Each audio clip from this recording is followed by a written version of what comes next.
சக்தி, இது எனக்கு தெரிஞ்சவங்களோட முதியோர் பார்வையற்றோர் ஆசிரமம். உன்னை பத்தி அவங்க கிட்ட தெளிவா சொல்லியிருக்கேன். அவங்களும் ஹெல்ப் பண்றதா சொல்லியிருக்காங்க. அதனாலதான் உன்னை இங்க கூட்டிட்டு வந்தேன். நீ திடீர்னு ஃபோன் பண்ணி உன் சுச்சுவேஷனை சொல்லி ஹெல்ப் கேட்டதும் எனக்கு ஒண்ணுமே புரியல. அப்புறம் தான் இவங்க ஞாபகம் வந்து ஃபோன் பண்ணி பேசிட்டு உன்னை இங்க கூட்டிட்டு வந்தேன். ரொம்ப தேங்க்ஸ் தேவி. நீ மட்டும் இந்த ஹெல்ப் பண்ணலன்னா நான் ரொம்ப கஷ்டப்பட்டிருப்பேன். நமக்குள்ள எதுக்குடி தேங்க்ஸ் எல்லாம்? வா உள்ள போலாம். யார் நீங்க? என்ன வேணும்? மேடம், இந்த ஆசிரமத்தை நடத்துறவங்க எனக்கு தெரிஞ்சவங்க தான். என் பேர் தேவி.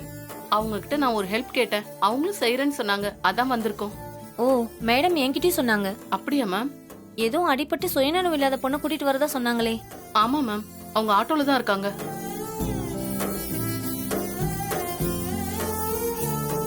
ஓ அப்படிங்களா?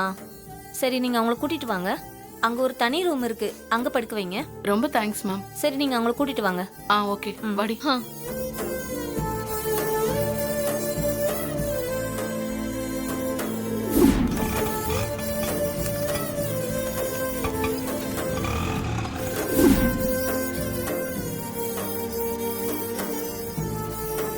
சரி, நீங்க பாத்துக்கோங்க. Okay ma'am.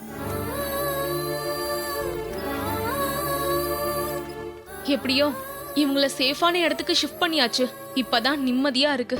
அதெல்லாம் சரி, அந்த துங்கா உன் வீட்டுக்கு வருவான்னு உனக்கு எப்படி தெரிஞ்சது? நான் தீபா மேடத்தை வீட்ல வச்சு பூட்டிட்டு சில சாமான்லாம் வாங்க கடைக்கு போனேன். அப்பதான் நான் ஷாக் ஆகுற மாதிரி ஒரு விஷயத்த பார்த்தேன். என்னடி அது?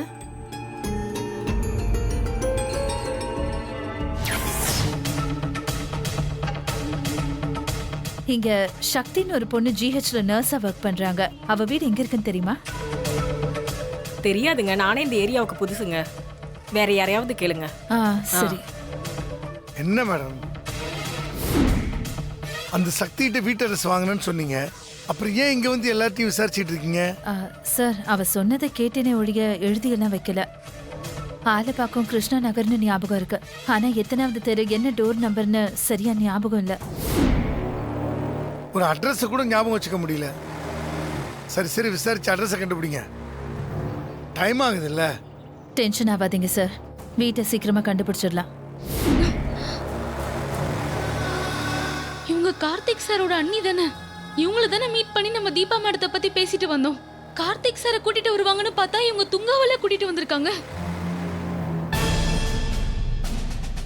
அப்படின்னா இவங்க துங்காவோட ஆளா? இது தெரியாம நான் அவங்க கிட்ட எல்லா விஷயத்தையும் சொல்லிட்டேனே. இவங்க நம்ம வீடு தேடி வர்றதுக்குள்ள தீபா மேடத்தை இங்க இருந்து எப்படியாவது ஷிஃப்ட் பண்ணி ஆகணும். அண்ணா, கொஞ்சம் சீக்கிரம் போங்கண்ணா.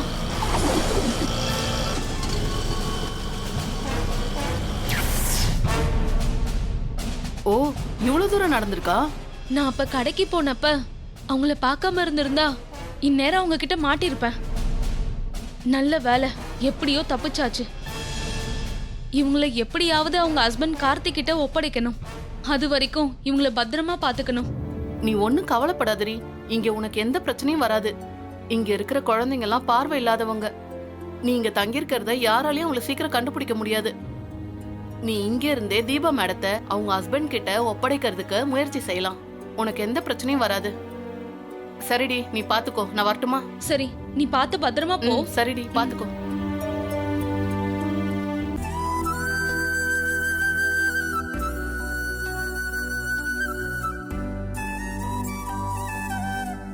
மேடம், உங்க ஹஸ்பண்ட் கிட்ட உங்களை பத்தி சொல்லலான்னு தான் உங்க வீடு வரைக்கும் போனேன். ஆனா உங்க வீட்ல இருக்கவங்களே உங்களுக்கு எதிர்ப்பா இருக்காங்களே, நான் என்ன செய்ய முடியும்? இருந்தாலும் நான் விட போறது இல்ல மேடம். எப்படியாவது உங்க ஹஸ்பண்டோட நான் உங்களை சேர்த்து வைப்பேன். நீங்க கவலைப்படாம இருங்க.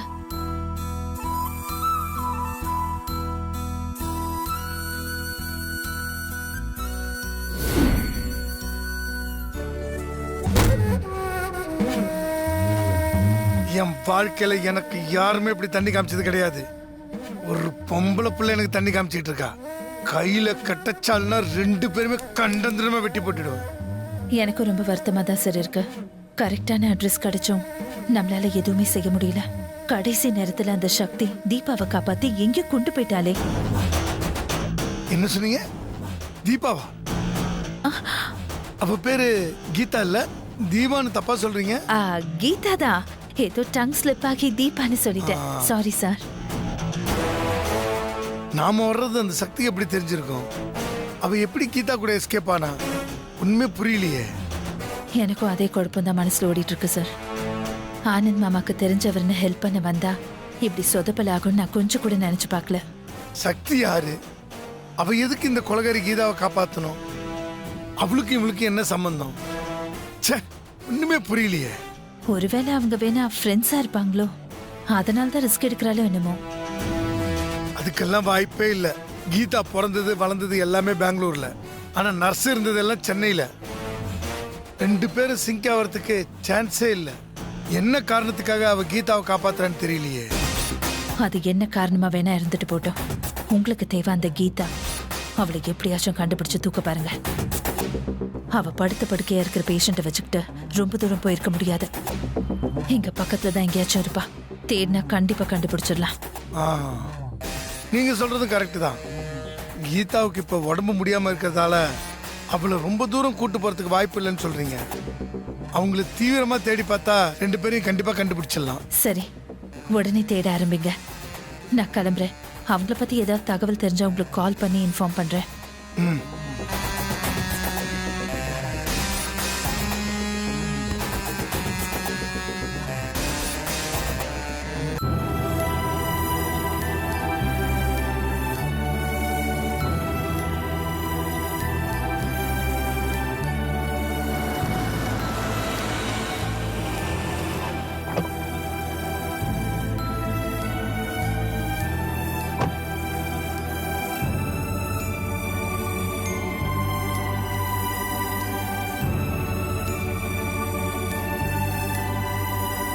பாப்பா கார்த்தி, உட்கார். சொல்லுங்கம்மா. ஒன்றும் இல்லைப்பா, நாளைக்கு உனக்கும் தீபாவுக்கும் அம்மன் கோவில்ல சின்னதா ஒரு சடங்கு செய்யலான்னு ஏற்பாடு பண்ணியிருக்கேன். சடங்கா? என்னம்மா திடீர்னு? அது ஒன்றும் இல்லைப்பா, உங்க கல்யாணம் நடக்காம தள்ளி போய்கிட்டே இருக்குல்ல, அதுக்கு தான் கோவில்ல இருக்கிற ஐயரு சின்னதா ஒரு சடங்கு செஞ்சா எல்லாம் சரியா போயிடும்னு சொன்னாரு. நானும் அதுக்கு சரின்னு சொல்லிட்டேன். நாளைக்கு 9லேருந்து 10 நல்ல நேரமா, அந்த நேரத்துல சடங்கு செஞ்சிடலான்னு ஐயர் சொல்லியிருக்காரு. அதனால காலையில நீ எங்கேயும் வெளியில போயிடாதப்பா. நாளைக்கு கோவிலுக்கு போய் சடங்கை முடிச்சுட்டு வந்துடலாம். சரிங்கம்மா. ம்.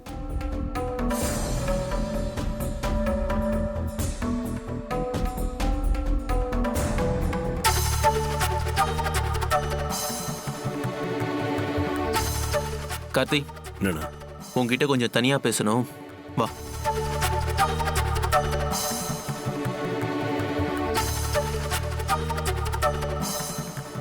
சொல்லலாம், என்ன விஷயம்?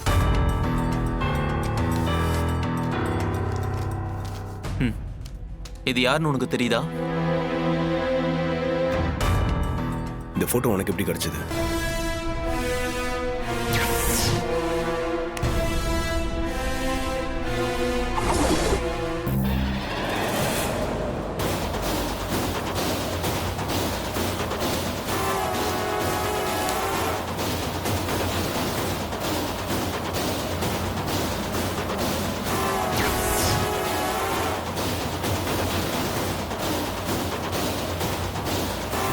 அந்த துங்கா தேடி வந்த பொண்ணு நம்ம தீபா மாதிரியே இருக்கால.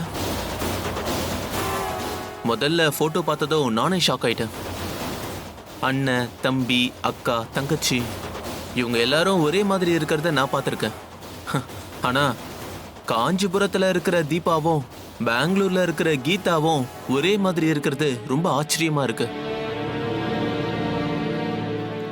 அண்ணா, நான் உங்ககிட்ட ஒரு விஷயம் சொல்லணும். சொல்லுடா. நம்ம வீட்டில் இருக்கிறது தீபா இல்ல, கீதா.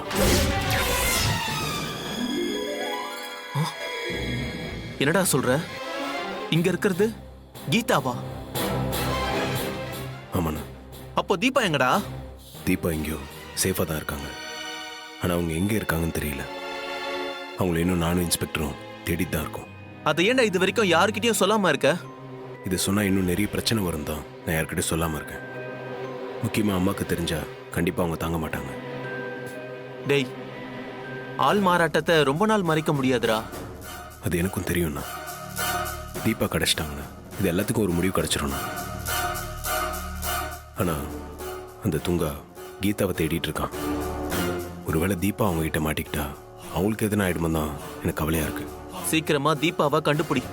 அந்த துங்கா ரொம்ப மோசமான ஆளு. பெங்களூர்ல அவன் ரவுடித்தனத்தெல்லாம் நான் பார்த்திருக்கேன். அரசியல்வாதிங்க மந்திரிங்கன்னு கையில வச்சுக்கிட்டு கொலையெல்லாம் சர்வ சாதாரணமா செய்யறான். சரி, அவன்கிட்ட நான் இதை போய் நீ பார்த்தது கீதா இல்ல தீபான்னு பேசி பார்க்கட்டுமா?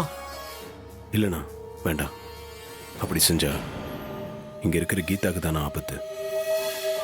அவங்க என்னை நம்பி தான் இந்த வீட்டில் இருக்காங்க. நம்ம அம்மா உயிரை காப்பாத்திருக்காங்கண்ணா. அவங்கள பிடிச்சி கொடுத்துட்டு தீபாவை காப்பாத்துறது சரியா இருக்காதுண்ணா. அது மட்டும் இல்லைண்ணா, அந்த துங்காவோட தம்பி கீதாவோட தங்கச்சியை கொண்டு இருக்கான். அதுக்கு பழி வாங்கறதுக்காக இவங்க அவனை கொண்டு இருக்காங்க. நியாயம் இவங்க பக்கம் தானே இருக்கு. நம்ம இவங்களுக்கு ஹெல்ப் பண்றது தான் சரியா இருக்கும். சரி, நீ என்ன முடிவெடுத்தாலும் அது சரியாதான் இருக்கும். ஆனா தீபாவை சீக்கிரமா தேடி கண்டுபிடி. அதுதான் எல்லாருக்கும் நல்லது. சீக்கிரமே நான் கண்டுபிடிச்சிடுவேண்ணா, நீங்க கவலைப்படாதீங்க. அப்புறம் இந்த விஷயம் வேற யாருக்கும் தெரிய வேண்டாம், நமக்குள்ளேயே இருக்கட்டும். மீனாட்சி அண்ணி கூட தெரிய வேண்டாண்ணா. அவங்க இன்னைக்கு அது தெரியாம அம்மா கிட்ட சொல்லிட்டாங்கன்னா பெரிய பிரச்சனை ஆயிடும்ண்ணா. சரி, நான் யார்கிட்டயும் சொல்ல மாட்டேன். உனக்கு ஏதாவது ஹெல்ப் தேவைப்பட்டா சொல்லு, நான் செய்யறேன். சரிங்கண்ணா, கண்டிப்பா நான் தேவைப்பட்ட கேட்குறேன். ம்.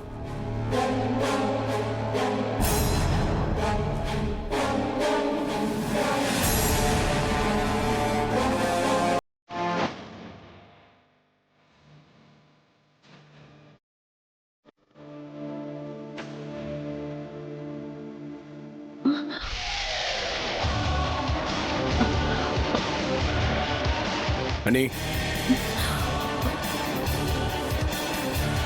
சொல்லுங்க கார்த்தி. எங்க போயிட்டு வரீங்க? ஆ, எதுக்கு கேக்குறீங்க? தெரிஞ்சுக்கலான்னு கேட்குறேன். எங்க போயிட்டு வரீங்க? ஆ, என்ன விஷயம்னு சொல்லுங்க, நான் சொல்றேன். இல்ல, உங்களை இன்னைக்கு கிருஷ்ணா நகர்ல பார்த்தேன், அதான் கேட்டேன். ஆ, கிருஷ்ணா நகர்ல என் ஃப்ரெண்ட் ஒருத்தி இருக்கா, அவளை பார்க்க தான் போயிருந்தேன்.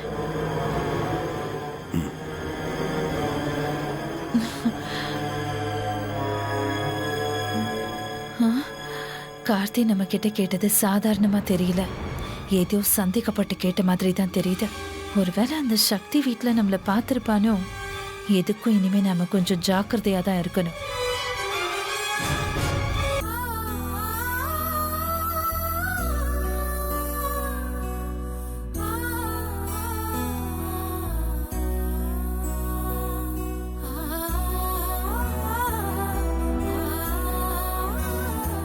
உங்களுக்கு சாப்பாடு எடுத்துட்டு வந்திருக்கேன், இந்தாங்க.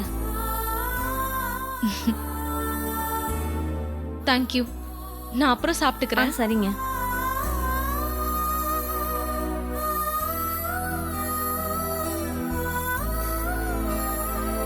இவங்களுக்கு இப்ப எப்படி இருக்கு? ஒன்றும் பிரச்சனை இல்லையே? இன்னும் கான்ஷியஸ் வரல மேடம். வந்தாதான் படிப்படியா ரெக்கவர் ஆவாங்க. உங்களுக்கு வேற ஏதாவது உதவி தேவைப்பட்டாலும் சொல்லுங்க, நாங்க செஞ்சு தரோம். இப்ப எதுவும் தேவைப்படல மேடம். தேவைப்பட்டா நானே கேக்குறேன். சரிங்க, நீங்க மறக்காம சாப்பிட்டுருங்க. சரிங்க மேடம். ம்.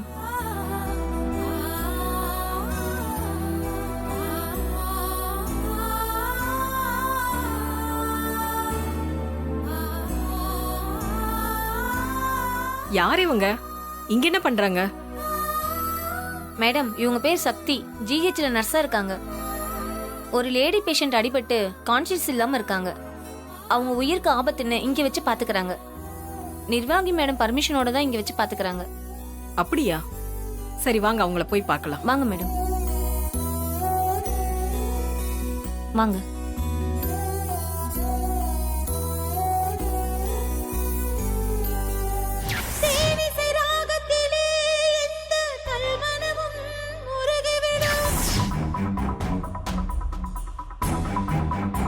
இவங்க தீபா இல்ல? இவங்கள கான்ஷியஸ் இல்லாம இருக்காங்க? மேடம், அப்போ இவங்கள உங்களுக்கு தெரியுமா? நல்லா தெரியுங்க. இவங்க எங்க ஆசிரமத்துக்கு வந்து பாட்டு பாடினாங்க. அப்போ இவங்க ஹஸ்பண்ட் கார்த்தியை பத்தி உங்களுக்கு தெரியுமா? அதெல்லாம் எனக்கு தெரியாதுமா. நாங்க ஒரு மியூசிக் கம்பெனிக்கு போய் எங்க ஆசிரமத்தோட பொன்விழா ஆண்டுக்காக இவங்கள பாட சொல்லி கேட்டோம். அங்கிருந்த ஒருத்தர் தான் இவங்கள கூட்டிட்டு வந்து பாட வச்சாரு. அப்போ அவர் பேர் கூட கார்த்தின்னு சொன்னாரு. ஆனா இவங்களோட ஹஸ்பண்டான்னு எனக்கு தெரியாது. இல்ல மேடம், அவர்தான் இவங்க ஹஸ்பண்ட். ஓ அப்படியா?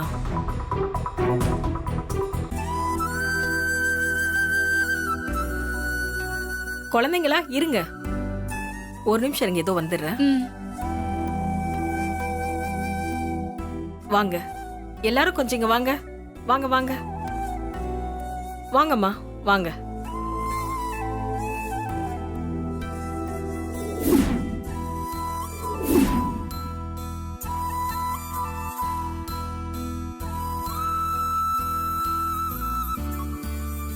குழந்தைங்களா, நம்ம ஆசிரமத்துக்கு வந்து ஒரு அக்கா பாட்டு பாடினாங்கல்ல, ஆமா, அவங்க இங்கதான் உடம்புக்கு முடியாம மயக்கமா இருக்காங்க.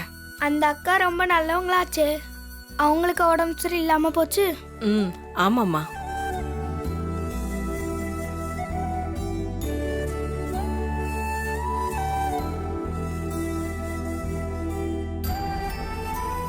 மேடம், அந்த மியூசிக் கம்பெனி இருக்கிற அட்ரஸ் உங்களுக்கு தெரியுமா? ஆ, ஆபீஸ்ல இருக்கு. நான் வேணா உங்களுக்கு தரேன், நீங்க வேணா அங்க போய் பாருங்க. கண்டிப்பா போய் பாக்குறேன் மேடம். அங்க கார்த்திக் இருந்தாருன்னா அவரை கூட்டிட்டு வந்து இவங்கள அவர்கிட்ட ஒப்படைச்சிடலாம். பாவம், அவரும் இவங்கள ஒரு பக்கம் தேடி அலைஞ்சுக்கிட்டு தான் இருக்காரு. சரி, நீங்க ஆபீஸ்க்கு வந்து அட்ரஸ் வாங்கிக்கோங்க. சரிங்க மேடம்.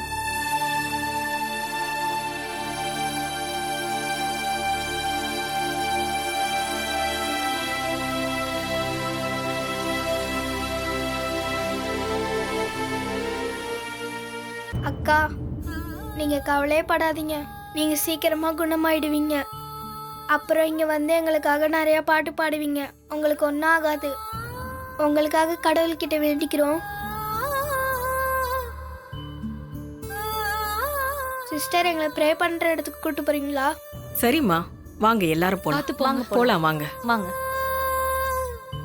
வாங்கம்மா.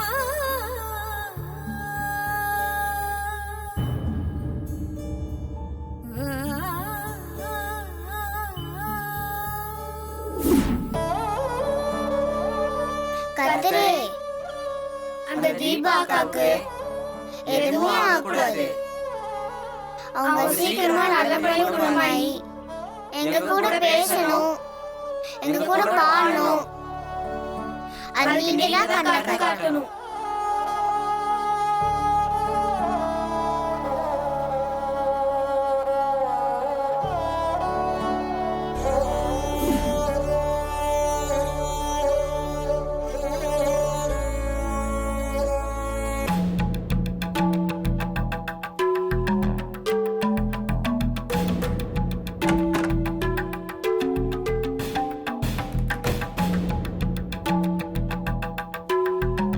சார், தீபாவை தேடி போனீங்களே, அவங்கள பத்தி ஏதாவது தகவல் தெரிஞ்சுதா?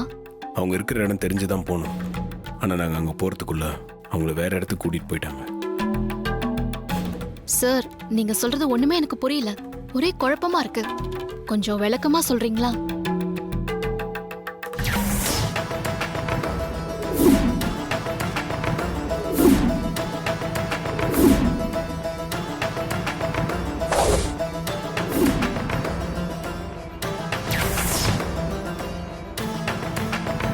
அப்போ அந்த துங்கா வரதை எப்படியோ தெரிஞ்சுக்கிட்டு தான் அந்த நர்ஸ் அவங்கள வேற இடத்துக்கு கூட்டிட்டு போயிட்டாங்கன்னு சொல்றீங்களா?